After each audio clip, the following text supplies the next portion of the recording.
창세기 12장 2절에서 3절 찾으셨으면 아멘. 찾으신 줄 알고 다 같이 제가 먼저 한번 읽도록 하겠습니다.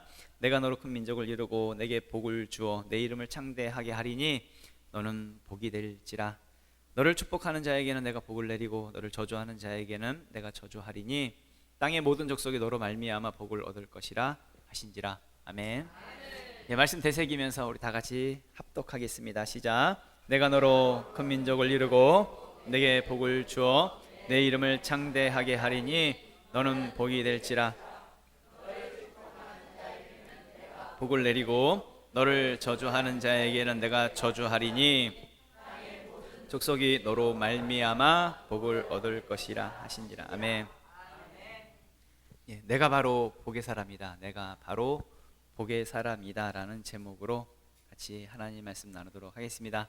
오늘도 우리 축복하면서 이제 옆 사람을 향해서 축복하고 선포하면서 인사합니다. 당신은 복의 사람입니다. 당신은 참 좋은 사람입니다. 당신은 참 좋은 사람. 우리 하이파이브 할까요? 옆 사람하고 아싸 잘 되고 있습니다. 다른 분하고 아싸 잘 되고 있습니다. 또 다른 분하고 아싸 잘 되고 있습니다. 잘 되고 있습니다. 축복합니다. 그렇습니다. 복의 사람입니다. 여러분 여기 있는 모든 분들은 복의 사람입니다. 복의 사람이 아닌데 복의 사람이라고 제가 우기는 게 아닙니다. 또 기분 좋으라고 서로 그렇게 인사하라고 하는 것도 아닙니다. 형식적인 인사도 아닙니다. 정말 복의 사람이기 때문에 믿음으로 선포하면서 서로 복의 사람이라고 인사하는 것이지요. 우리가 믿어야 한다면 다른 건 믿으라는 것 아니에요. 내가 복의 사람이라고 하는 것, 이거 믿으라는 거예요. 그러니까 예수 믿으면 복의 사람이잖아요. 그러니까 복의 사람이라는 거 믿으라는 거예요. 하나님께서 먼저는 지난 시간에 같이 나눴던 내용이기도 한데 이제 이어서 하는 거예요. 이제 오늘 또 새로 오신 분들 계속적으로 있다고 믿고 계속 이어서 말씀을 드리면 지금 이 내용은 이 복의 사람에 대한 내용, 또 창세기 12장의 이 내용은 아마도 기존 우리 성도님들은 가장 많이 설교를 들으셨던 그런 본문이지 않을까 싶습니다. 또 복의 사람에 대한 내용들은 또 많이 말씀을 드렸고요. 계속 반복해서 말씀을 드립니다. 우린 복의 사람입니다. 하나님께서 우리를 만드실 때 사람과 여자를, 남자와 여자를 만드시고 복을 주셨잖아요. 생육하고 번성하고 충만하고 정복하고 다스리는 이 복의 사람으로 우리를 만드셨지요. 지난주에도 나눴지만 창세기 1장 27절부터 28절 말씀을 읽어보면 하나님이 자기 형상 곧 하나님의 형상대로 사람을 창조하시되 남자와 여자를 창조하시고 하나님이 그들에게 복을 주시며 무엇을 주시며? 복을 주시며 하나님이 그들에게 이르시되 생육하고 번성하여 땅에 충만하라. 땅을 정복하라. 바다의 물고기와 하늘의 새와 땅에 움직이는 모든 생물을 다스리라 하시니라. 아멘. 하나님께서 남자와 여자, 그러니까 아담과 하와를 만드시고 가장 먼저 뭘 주셨다고요? 복을 주셨다고요. 복으로 사람을 만드셨습니다. 또 하나님이 우리를 향해서도 마찬가지죠. 우리를 복의 사람으로 우리를 그렇게 부르셨다는 얘기입니다. 본문의 내용이죠. 이제 본문의 내용. 하나님이 아브라함을 부르시면서 무엇으로 부르세요? 복으로 부르세요. 그냥 아브라함아 일로 와봐 이렇게 부르신 것이 아니라 방금 읽은 본문 내용이죠. 본문 내용. 내가 너로 큰 민족을 이루고 내게 복을 주어 네 이름을 창대하게 하리니 너는 복이 될지라. 네가 복이야. 복으로 부르세요.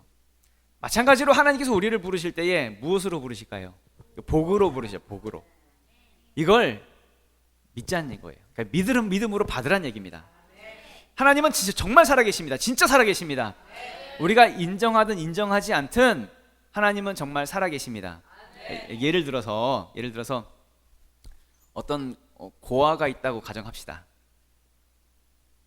아빠 얼굴을 한 번도 본 적도 없고 엄마 얼굴을 한 번도 본 적이 없는 고아가 있다고 가정해 봅시다.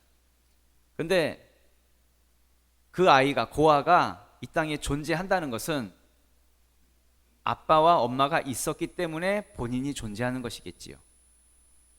눈으로 한 번도 본 적이 없다고 해서 아빠와 엄마가 없는 것은 아니란 이야기입니다.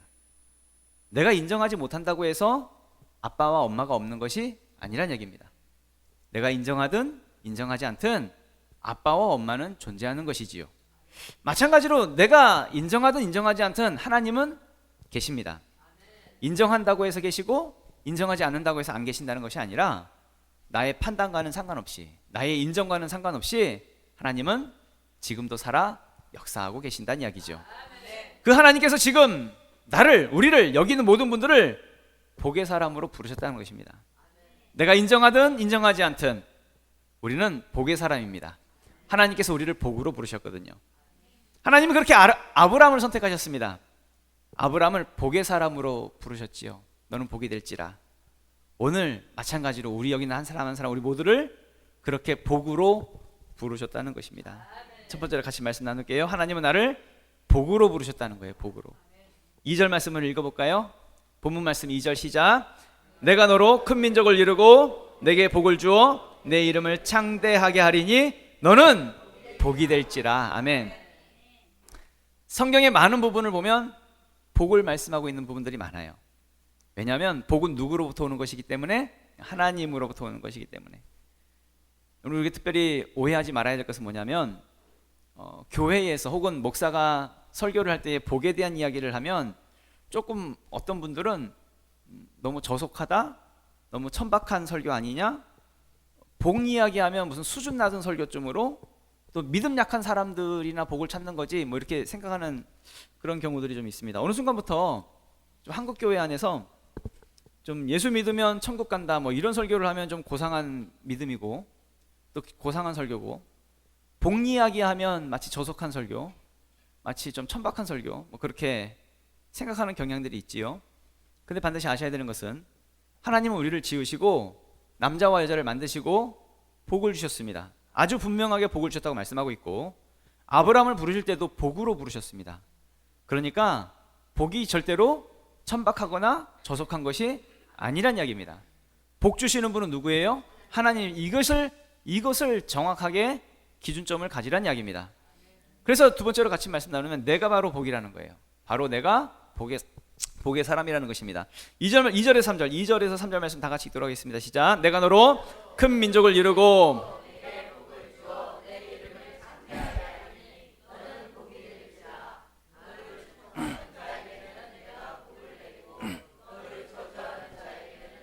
저주하리니 땅의 모든 족속이 너로 말미암아 복을 얻을 것이라 하신지라. 아멘.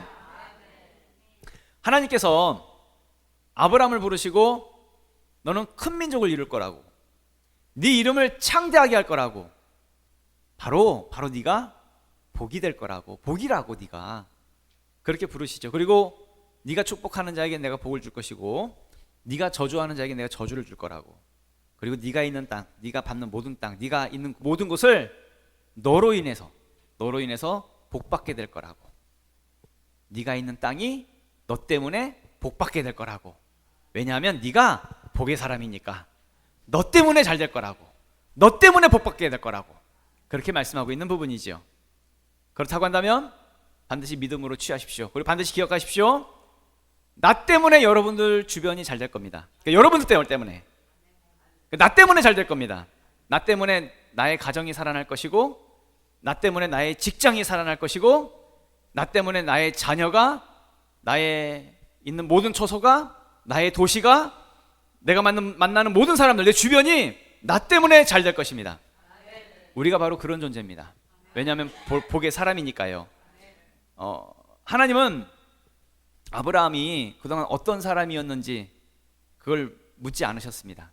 아브라함이 어떻게 살아왔는지, 복받을 자격이 있는지 없는지 그걸 묻지 않으셨습니다.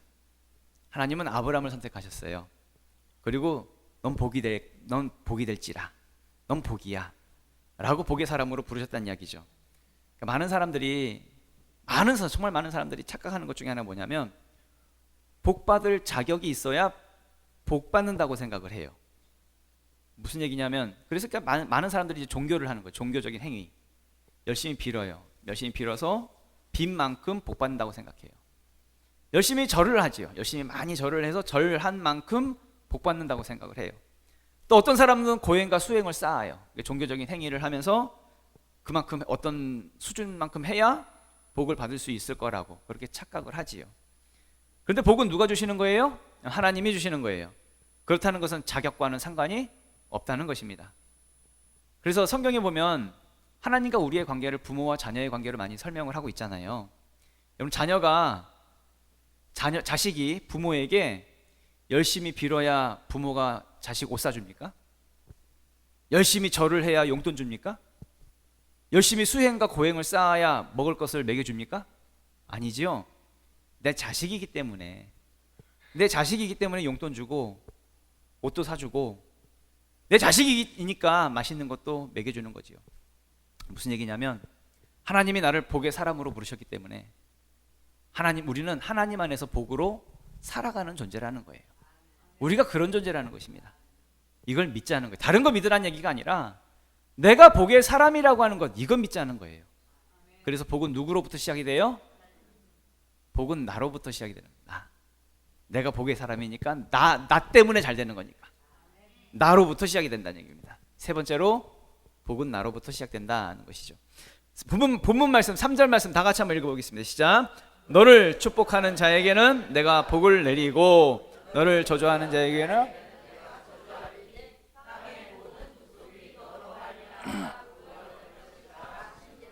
아멘. 예. 하나님이 아브라함을 복의 사람으로 부르셨습니다. 그리고 아브라함은 이걸 믿었어요. 내가 복의 사람이야. 너는 복이 될지라 이렇게 부르셨으니까 내가 복의 사람이야. 이걸 믿었다고요. 그래서 아브라함은 하나님 말씀대로 정말 어디를 가야 할지 갈 바를 알지 못했지만 하나님께서 본토 친척 아버지의 집을 떠나라고 했고 고향 땅을 떠나라고 했거든요. 그런데 어디로 가야 할지 알지 못했지만 하나님께서 떠나라고 했기 때문에 아브라함은 정말 떠나요. 왜 떠났을까요? 어떻게 떠날 수가 있었을까요? 내가 복의 사람이니까. 왜냐하면 어디를 가든지 내가 가는 곳이 거기가 복의 땅이 될 것이기 때문에 내가 복의 사람이니까.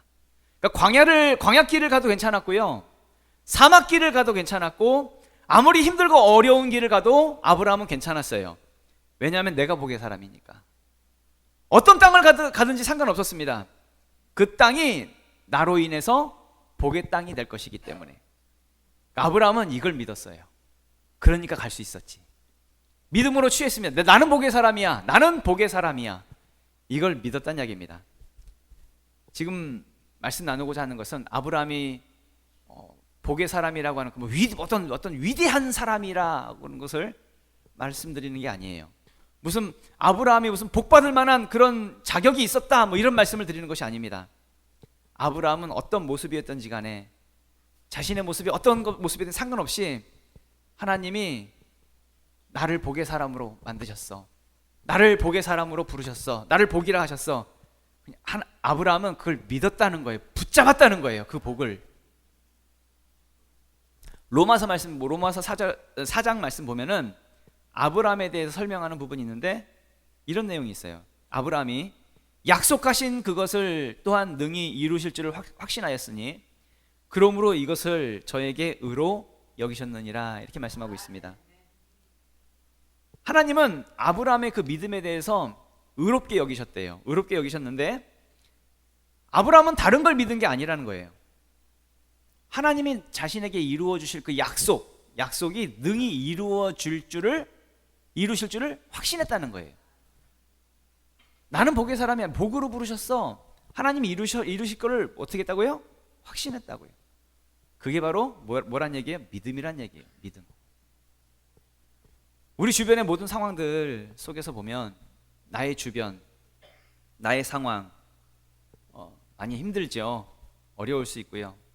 방금 영길이도 잠깐 재정적인 어려움에 대한 부분도 언급을 했지만 실제로 이제 재정적으로 많이 어려우신 분들이 많으신 분도 계실 거고, 또 살아가면서 어떤 사람과의 관계 속에서 누구 때문에 힘들고, 직장 때문에 힘들고, 또 자기 자신 스스로가 열등감이나 글쎄요, 자기 자신의 어떤 못난 부분들, 이런 것들 때문에 힘들고, 관계적인 부분 때문에 힘들고, 어떤 상황 때문에 힘들고, 이런 여러 가지 힘든 일들이 있지요. 그럴 때 우리는 생각하기를 제발 그 상황 좀 어떻게 좀 해결되면 좋겠는데 나는 그 상황 때문에 내가 힘들어. 상황 때문에 내가 지금 안 되는 거야. 그래서 내가 이것도 못하고 저것도 못하는 거야. 우리는 누구 탓을 하고 어떤 상황 탓을 하지요. 근데 사실은 그 상황 때문에 힘든 것이 아니라, 그 상황 때문에 내가 못하는 것이 아니라, 진짜는 뭐냐면 내가 복의 사람이라고 하는 것을 믿지 못하기 때문에 그래서 못하는 거예요. 내가 복의 사람이라고 하는 것을 믿지 못하기 때문에 지금 본토 친척 아버지의 집을 못 떠나는 거예요. 내가 복의 사람이라고 하는 것을 믿으면 내가 가는 곳이 거기가 아무리 광야길이라 할지라도 거기가 복의 땅으로 바뀌어지는데, 내가 복의 사람이라고 하는 걸 믿으면 나가는 건데 못 믿으니까 못 나가는 거지. 그러니까 우리는 자꾸 무슨 탓을 해요? 그 사람 탓해요. 그 상황을 탓하고 그것 때문에 못한다고 하고 그렇게 말하고 있다는 얘기죠. 아브라함이요, 난 자기가 복의 사람이라고 하는 걸 믿었어요. 그래서 가는 곳마다 복의 땅이 될 것이라고 믿었어요. 광야길도 괜찮아요. 사막길도 괜찮고요. 반드시 믿으십시오. 우리가 그런 복의 사람입니다. 복은 누구로부터요? 나로부터 시작된다는 얘기죠. 반드시 믿을 수 있기를 부탁을 드립니다. 그래서 이제 근본적인 이야기, 가장 기본적인 이야기를 말씀을 드릴게요. 예수 그리스도의 복음의 이야기입니다. 예수님은, 그러니까 우리를 구원하시기 위해서 하나님은 자기 아들을 십자가에 죽이셨지요. 우리가 해결할 수 없는, 나 스스로가 해결할 수 없는 이 죄의 문제를 예수님에게 짊어지게 하셔서 예수님이 십자가에 달려 죽으셨다는 이야기입니다. 그렇게 해서 우리에게 있던 이 죄의 문제가 해결되었지요.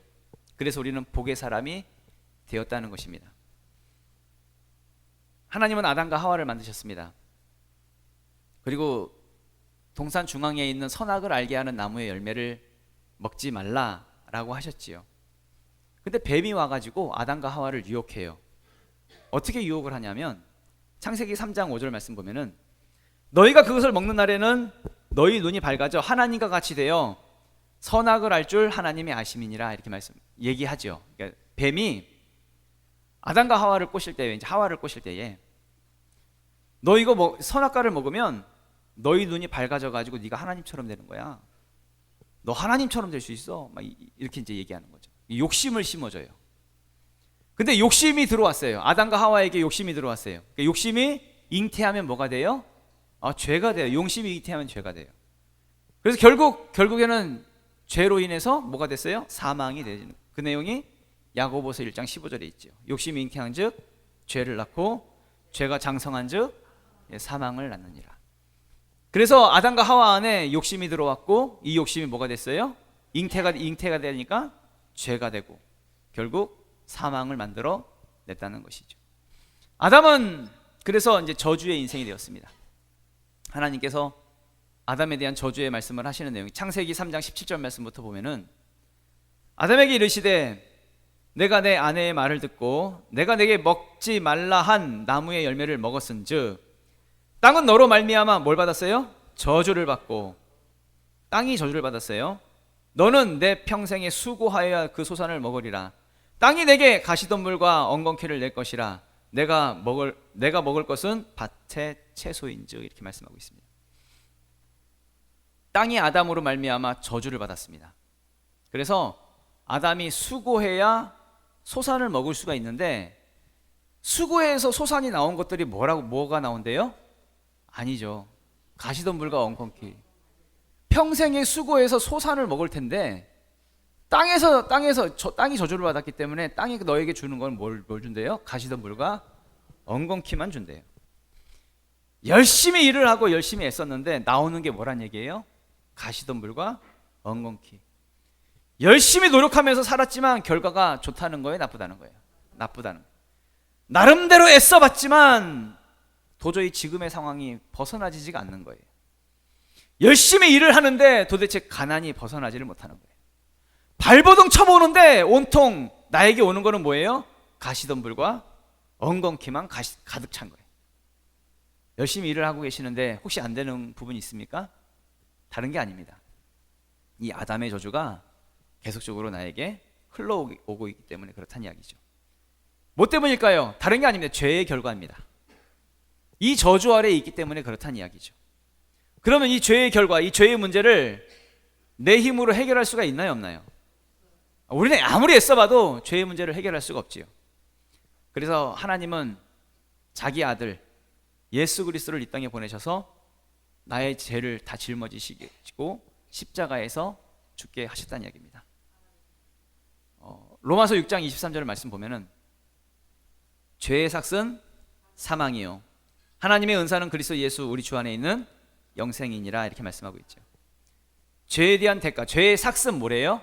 사망이에요. 죄에 대한 대가는 반드시 무엇으로만 갚을 수 있어요? 죽음으로만, 사망으로만, 죽음으로만 죄에 대한 대가를 갚을 수 있다는 것이지요. 그렇다고 한다면 내가 죄 사함 받으려면 어떻게 해결된다는 거예요? 죽어야 해결된다는 거예요. 내 삶에 끊임없이 가시덤불과 엉겅퀴의 이 저주를 끊으려면 어떻게 해결할 수 있다는 거예요? 내가 죽어야 이게 해결된다는 거예요. 그런데 내가 죽으면 다 끝나는 거잖아요. 그래서 나의 죽음이 아닌 누구의 죽음으로? 예수 그리스도의 죽음으로. 성경에 보면 히브리서 9장 22절 말씀 보면 이런 말씀이 있어요. 율법을 따라 거의 모든 물건이 피로서 정결하게 되나니 피 흘림이 없은즉 사함이 없느니라 라고 말씀하고 있습니다. 피 흘림이 없으면 사함이 없대요. 죄 사하지 못한대요. 그렇다는 얘기는 피를 흘려야 죄 사함을 받는다는 얘기예요. 피를 흘려야 죄 사함을 받는다. 내 피가 아닌 누구의 피로? 예수 그리스도의 피로. 그래서 하나님의 아들이신 예수 그리스도가 이 땅에 사람의 몸을 입고 오셔서 우리의 죄를 짊어지시고 대신 피를 흘려주신 것이죠. 십자가에서 죽어주신 것이죠. 그래서 성경은 말해요. 예수를 믿는 자마다 이제는 더 이상 저주 아래 있는 게 아니야. 예수를 믿으면 이제 더 이상 예수님이 다 우리의 저주를 다 가져가셨기 때문에 우리의 저주를 다 예수님이 다 받으셨기 때문에 이제는 우리는 더 이상 저주가 아니야. 우리 속량되었어. 이제 해결되었어. 그렇게 말씀하고 있는 부분이 있죠. 갈라디아서 3장 13절에서 15절 말씀인데 그리스도께서 우리를 위하여 저주를 받은 바 되사 율법의 저주에서 우리를 어떻게 하셨대요? 속량하셨으니 기록된 바 나무에 달린 자마다 저주 아래에 있는 자라 하였음이라. 이는 그리스도 예수 안에서 이제 무슨 복이? 아브라함의 복이. 이제 이 아브라함의 복이 이방인에게 우리에게까지 이제 미치게 하고 또 우리로 하여금 믿음으로 말미암아 성령의 약속을 받게 하려 함이라 라고 말씀하고 있는 거죠. 그래서 이제 우리 복의 사람이라고요.